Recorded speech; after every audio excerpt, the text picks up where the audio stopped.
The Silent Sentinel. The Xeraxian Empire's grand fleet emerged from hyperspace at the edge of Sol's heliopause, their crystalline ships refracting starlight like cosmic jewels. Admiral Vexthor stood on the command deck of the flagship Eternal Dawn, his scaled hands clasped behind his back as he studied the holographic projection of Earth. Intelligence suggested this was a pre-spacefaring civilization, barely able to reach their own moon. Easy prey for the Empire's expansion. Curious, his science officer, Zira, muttered while analyzing the sensor readings. Their energy signatures are inconsistent. Explain, Vexthor commanded, his secondary eyes focusing on the data streams while his primary pair remained fixed on Earth. Their power generation appears primitive, yet there are subtle fluctuations in the background radiation, almost as if. She paused, mandibles clicking in concentration. As if something is absorbing our scanning beams. Deep within the Cheyenne Mountain complex, Dr. Elena Rodriguez watched the alien fleet's arrival on quantum-encrypted displays. Unlike the rest of the world going about their daily lives, she and a select few knew humanity's greatest secret. Earth was far from defenseless. "They're scanning us again," her AI assistant, HFY, reported. "Seventh spectrum sweep in the last hour. They're being thorough." Elena nodded, taking a sip of her coffee. "Let them look. The quantum mesh is holding. Perfect absorption. As far as they can tell, we're still burning fossil fuels and struggling with solar panel efficiency." Aria's holographic form flickered with what Elena swore was pride. "Though I am detecting some interesting variations in their scanning technology. Should I begin analysis for potential integration?" "Not yet. Let's see what they do first." Elena opened a secure channel to the Global Defense Council. Status report. First contact protocol Omega is in effect. Alien fleet matches no known configurations in the database. Estimated technological level. Grade 7, approximately 3 centuries ahead of our public capabilities. What the aliens couldn't know was that humanity had detected their approach 6 months ago. The quantum mesh network, disguised as simple communication satellites and weather monitoring stations, had picked up their hyperspace signatures long before they reached Sol. Since then, Earth had been preparing, but not in ways visible to outside observers. In orbit, thousands of seemingly defunct satellites quietly adjusted their positions. Deep beneath the oceans, automated facilities began spinning up their fabrication systems. In the Amazon rainforest, what appeared to be conservation research stations initiated their metamorphosis protocols. The Xeraxian fleet moved closer, taking up strategic positions around Earth's major population centers. Their confidence was absolute. They had conquered dozens of worlds this way, overwhelming primitive civilizations with their technological superiority before they could even comprehend what was happening. "Admiral," Zyra called out, her tone carrying a note of concern. "I'm detecting unusual movements in their orbital debris field." Debris. Their primitive attempts at spaceflight, nothing more, Vexthor dismissed. "Yes, but..." Zyra's fingers danced across her console. "The movements appear coordinated. And the composition of these objects. Some of them are displaying quantum signatures that shouldn't be possible with their level of technology." Before Vexthor could respond, a message broadcast across all frequencies, in perfect Xeraxian. "Attention approaching fleet. You have entered restricted space. Your vessels have been identified and cataloged. Please state your intentions." The bridge fell silent.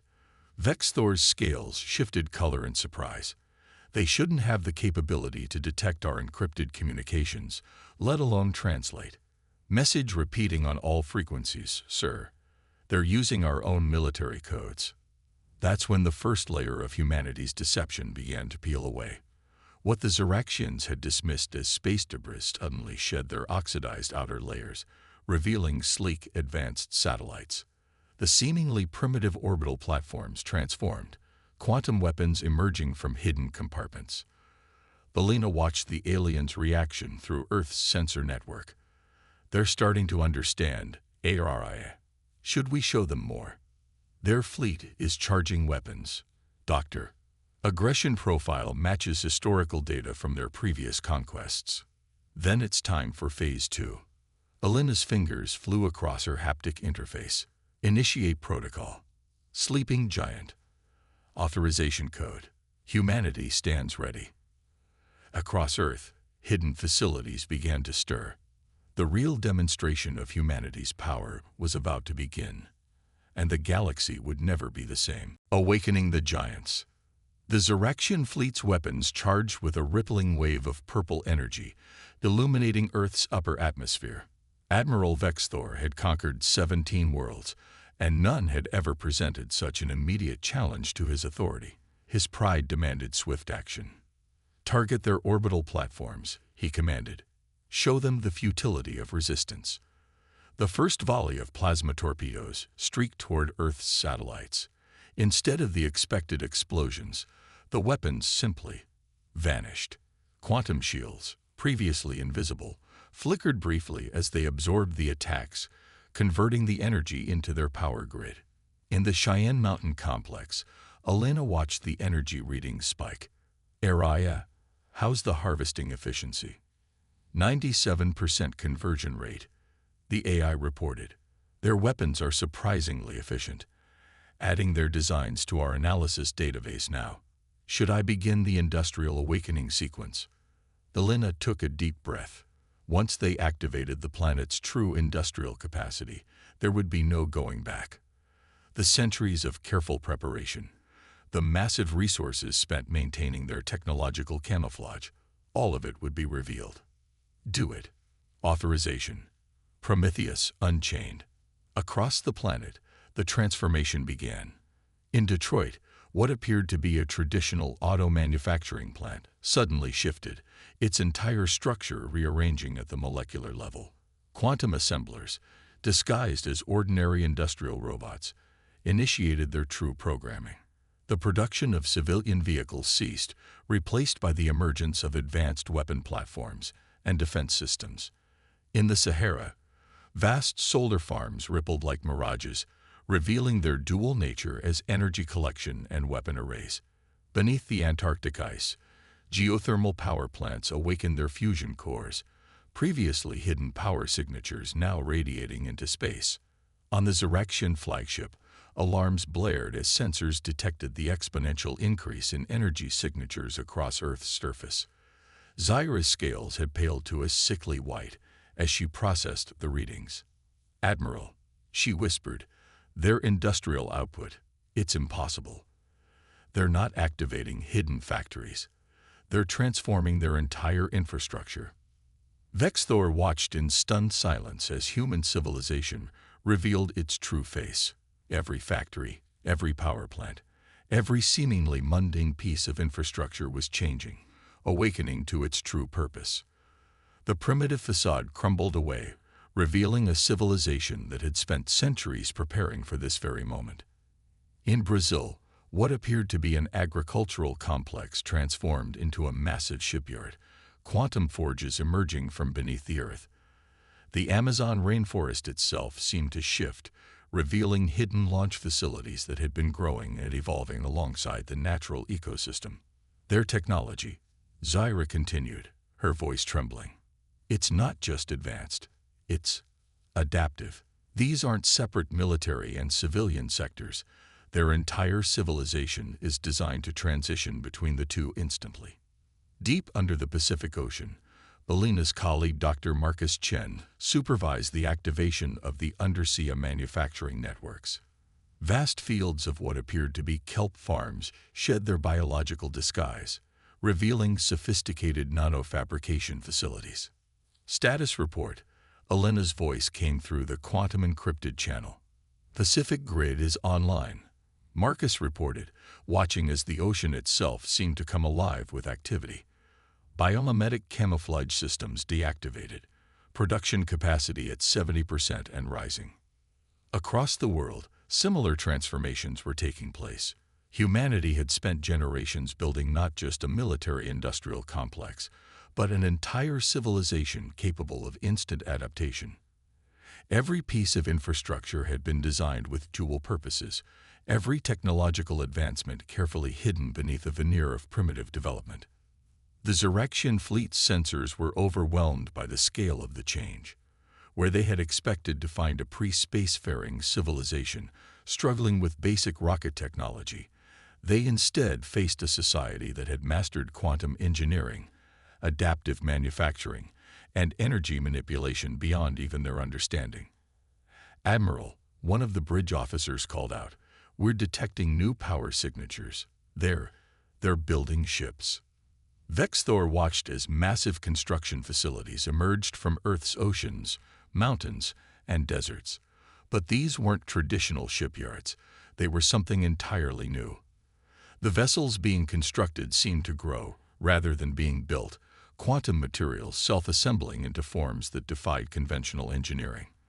Belina received the production reports with grim satisfaction. "Area.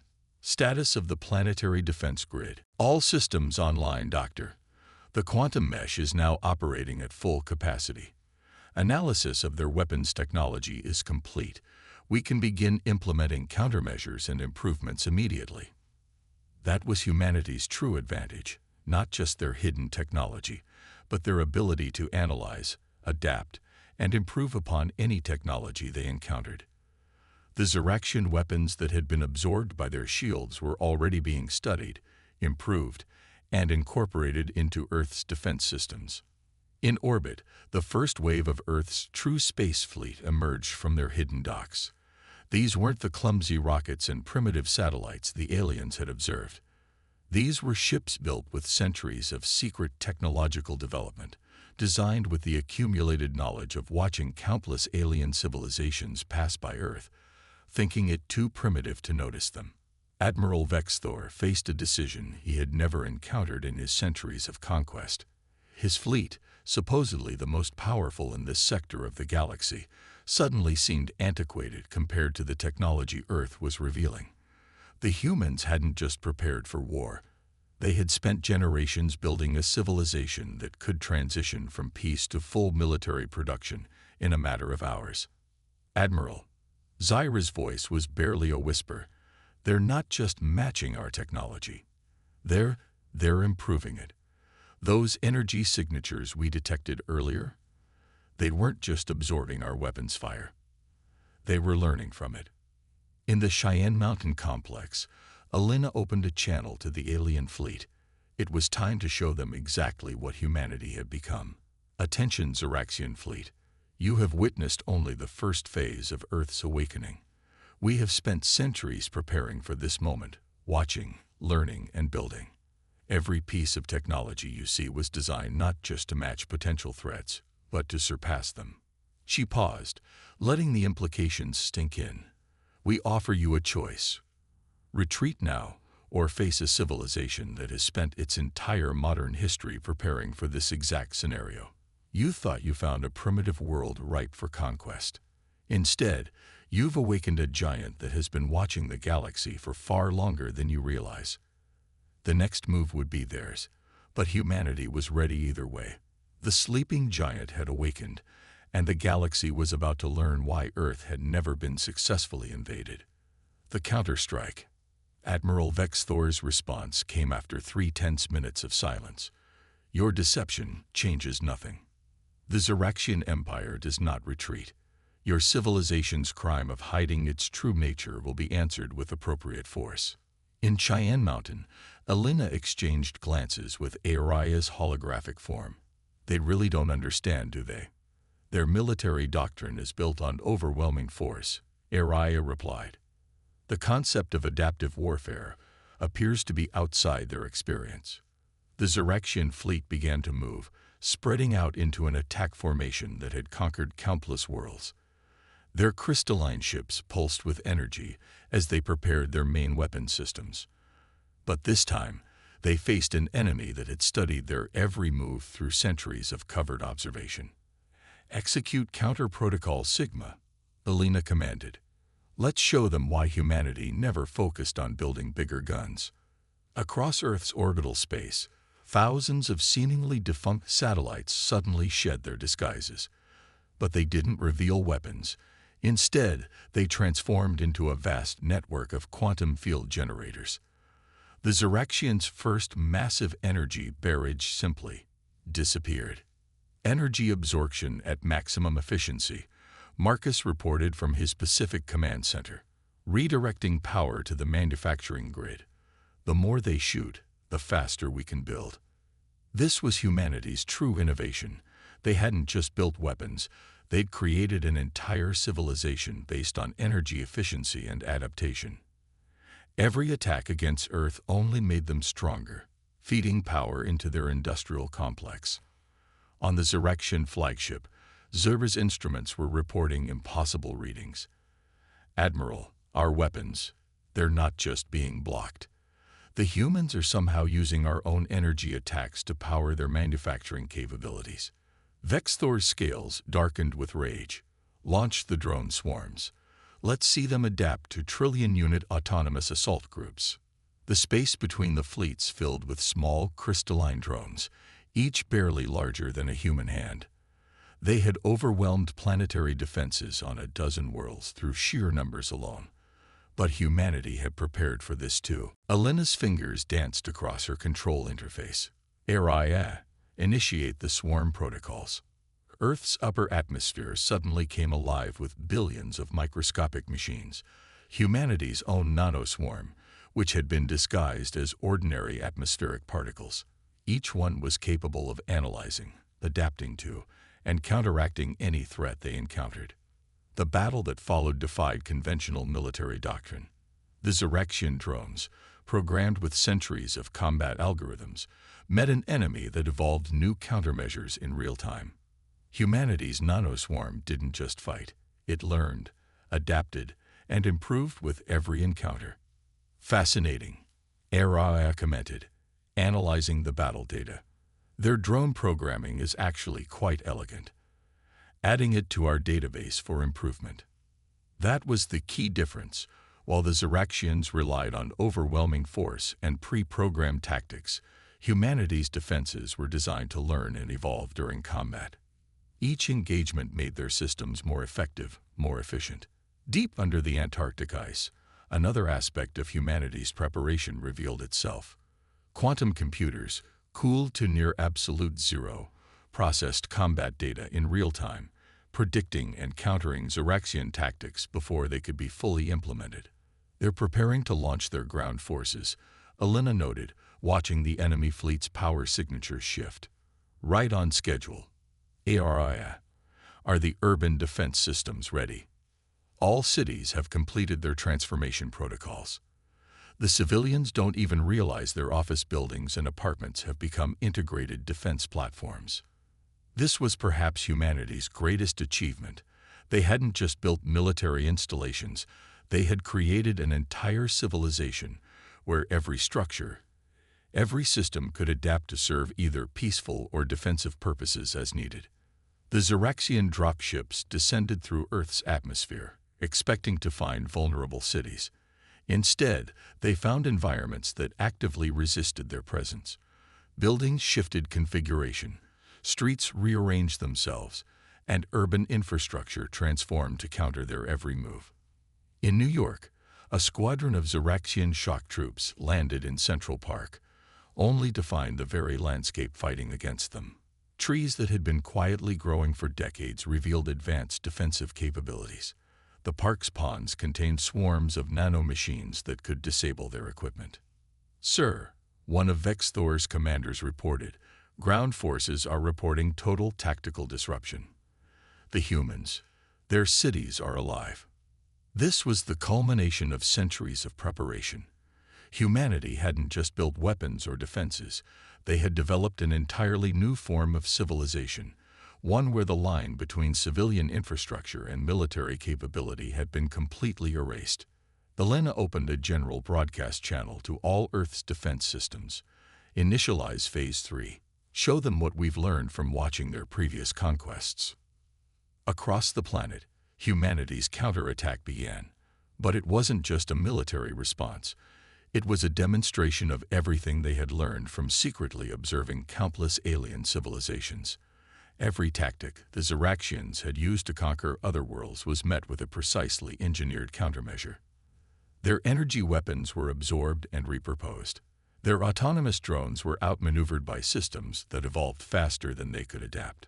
Their ground forces found themselves fighting not just armies, but entire cities that had been designed from the ground up to transform into defensive positions. In orbit, the first wave of Earth's true warships emerged from their quantum slip space fields. These weren't traditional vessels of war. They were manifestations of humanity's unique approach to combat. Ships that could adapt their configuration in real time, that learned from every engagement, and shared that knowledge across the entire fleet instantly. Admiral, Zyra's voice had lost all its previous confidence. These aren't just weapons we're facing. This entire planet. It's like they've turned the concept of civilization itself into a defense system. Vexthor watched as his mighty fleet was systematically neutralized by an enemy that seemed to grow stronger with every passing moment. His ship's energy weapons were useless, feeding power directly into Earth's industrial capacity. His drone swarms were being rebuilt and reprogrammed mid-battle, turning against their former masters. Every tactic in his vast military experience was being countered before it could be fully implemented. In the Cheyenne Mountain complex, Alina prepared to deliver the final revelation. Araya, show them what we've been building in the Kuiper Belt. The innovation engine. The vast darkness of the Kuiper Belt suddenly blazed with artificial light. Thousands of objects, previously masquerading as innocent ice and rock, shed their camouflage. What emerged was humanity's masterstroke, a network of automated manufacturing and research facilities that had been secretly analyzing and improving upon every piece of alien technology that had passed through the solar system for the past 3 centuries. By the First Empire, Zyra whispered, her instruments overwhelmed by the scale of the revelation. They've been studying everything. Every scout ship, every probe, every passing vessel. Alina's voice came through all channels, calm and measured. For generations, we watched the galaxy's civilizations pass by our primitive world. Every ship you sent to observe us was itself being observed. Every piece of technology you displayed was analyzed, improved upon, and integrated into our own development. The Kuiper Belt facilities began transmitting their data, not just to Earth's defense networks, but directly to the Ziraxian fleet. It was a comprehensive database of every technological advancement they had ever displayed, along with humanity's improvements and innovations. Your crystalline hull technology, Alina continued. We found 14 ways to improve its energy efficiency. Your quantum communication systems. We developed methods to make them instantaneous across any distance. Every advancement you thought gave you superiority. We studied and enhanced. In the Pacific Command Center, Marcus monitored the massive data transfer. They're receiving the technical specifications now, watching them realize how thoroughly we've surpassed their technology. It's almost cruel. The Ziraxian fleet's response was chaos. Some ships attempted to retreat, their crews overwhelmed by the revelation of humanity's true capabilities. Others, driven by pride or desperation, prepared for one final attack. Admiral Vexthor stood rigid on his bridge, watching his mighty fleet fall into disarray. How? He demanded. How could you hide all of this? Because we learned the greatest lesson of all, Alina replied. True power isn't about showing strength. It's about understanding when not to show it. While the galaxy's empires fought for supremacy, humanity prepared. We built not just weapons, but an entire civilization designed to adapt and evolve. In orbit, Earth's quantum defense grid demonstrated this philosophy. Instead of destroying the attacking Ziraxian ships, it simply absorbed them. Quantum fields enveloped the crystalline vessels, analyzing their technology in real time, while keeping their crews completely unharmed. Your ships are now inside our containment fields, Alina explained. We're not interested in destruction, Admiral. Even now, we're learning from your technology, finding ways to improve it. That's humanity's true strength. We never stop learning, never stop adapting. The Kuiper Belt facilities activated their primary function, revealing vast shipyards that began producing vessels incorporating the best of both human and Xeraxian technology. But these weren't weapons of war. They were ships of exploration, research vessels designed to push the boundaries of known space. You see, Admiral, Elena continued, we didn't prepare for war. We prepared for advancement. Every defensive system we created was designed not just to protect, but to learn and improve. Your attack hasn't weakened us. It's made us stronger. In the Cheyenne Mountain complex, Aria's holographic form displayed a real-time analysis of the Xeraxian technology. Their basic principles are sound, the AI noted. With some refinements, their crystal-based computing could revolutionize deep space exploration. That was the final revelation. Humanity's goal had never been military victory. They had created a civilization capable of absorbing and improving upon any technology they encountered, turning potential conflicts into opportunities for advancement. The Xeraxian fleet hung motionless in Earth's orbit, their mighty weapons silent, their crews watching in awe as humanity demonstrated technologies that they had never thought possible. Ships that could reconfigure themselves at the atomic level. Energy systems that grew more efficient with every use. Manufacturing facilities that could analyze and improve upon any design they encountered. Admiral, Zyra's voice was filled with wonder rather than fear now. These humans, they turned their entire civilization into an engine of innovation.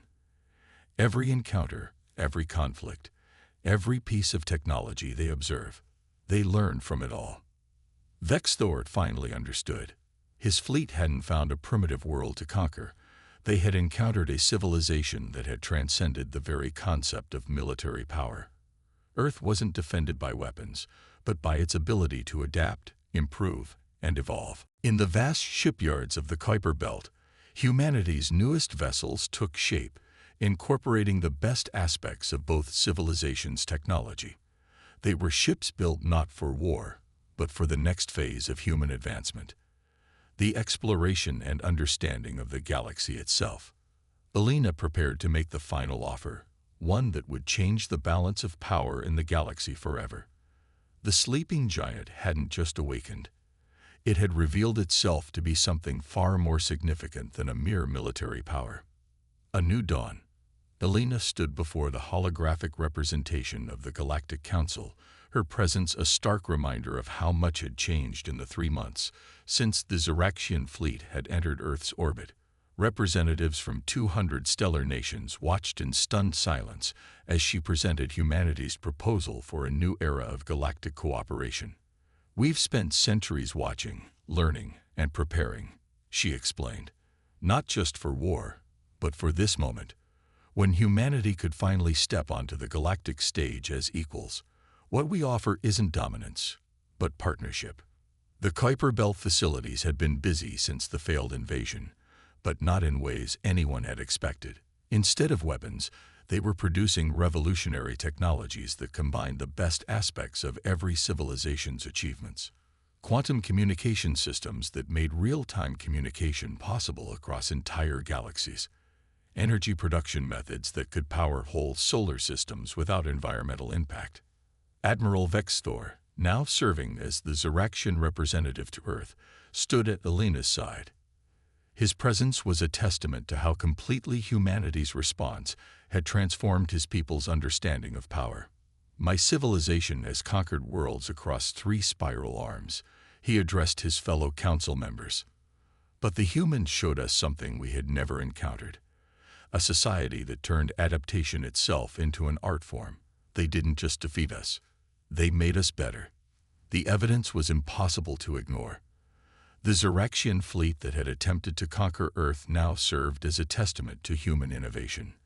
Their ships, enhanced by Earth's quantum engineering, were more advanced than anything in their 1,000-year history. Their crystalline computing systems, refined by human insights, had revolutionized their entire technological base. In the Atlantic Ocean, Marcus supervised the latest project, a deep-sea manufacturing facility that combines Xeraxian crystal technology with Earth's quantum engineering. The fusion of our technologies is producing results beyond our most optimistic projections, he reported to Elena through their quantum link. Their crystalline structures, when integrated with our adaptive systems, are opening up entirely new fields of physics. That was humanity's true victory, not the defeat of an alien fleet, but the demonstration of a new way forward. Every piece of technology, every scientific advancement, every cultural insight could be shared, improved upon, and integrated into something greater. Our civilization's strength, Elena continued her address, lies not in weapons or territory, but in our ability to learn, adapt, and improve. We offer this gift to the galaxy, not our technology alone, but our method of constant innovation and adaptation. The impact of this revelation rippled through galactic society. Civilizations that had spent millennia in military competition began to see the potential of humanity's approach. The concept of adaptive development, of turning an entire civilization into an engine of innovation, sparked a renaissance across known space. In the Cheyenne Mountain Complex, AI processed the incoming data from across the galaxy. Thousands of worlds were already adopting humanity's methods, transforming their rigid military-industrial complexes into flexible, adaptive systems, capable of serving both peace and defense. The response exceeds our most optimistic models, AI reported. 87% of known civilizations are requesting access to our adaptive manufacturing templates. The galaxy is changing, Dr. Rodriguez. Elena smiled. This had been humanity's true goal all along, not to dominate, but to elevate. Every defensive system they had built, every piece of technology they had hidden, was designed not just to protect Earth, but to demonstrate a better way forward. The Galactic Council chamber erupted in discussion as representatives debated the implications of humanity's proposal. But it wasn't fear or suspicion that drove their deliberations. It was excitement. The possibility of transforming their societies, of breaking free from the cycle of military competition and conquest, sparked a wave of hope across the galaxy. In Earth orbit, the first of the new joint species research vessels prepared for launch. These ships, combining technologies and insights from dozens of civilizations, would push the boundaries of known space.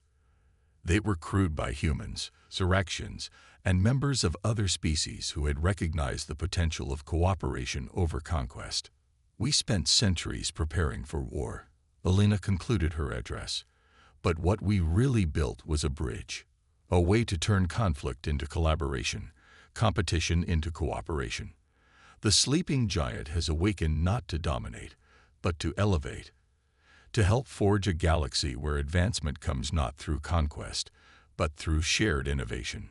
As the Council voted unanimously to accept Earth's proposal, Admiral Vexthor turned to Elena. "You could have destroyed us," he said quietly. "Instead, you showed us a future we never imagined possible." Elena watched as the first joint mission launched from Earth's orbit, carrying with it the hopes of countless civilizations. "That's the thing about humanity," she replied. "We never just prepare for the worst. We always build for the best possible future." In the decades that followed, the galaxy transformed. The era of military empires gave way to an age of collaborative innovation. Earth's adaptive technology spread throughout known space, not as a weapon of conquest, but as a tool of advancement. The sleeping giant had awakened not to wage war, but to forge peace, proving that the greatest power lies not in the ability to destroy, but in the capacity to improve, adapt, and grow. And in the vast shipyards of the Kuiper Belt, humanity continued its work, watching, learning, and preparing, not for the next conflict, but for the next great leap forward in galactic civilization.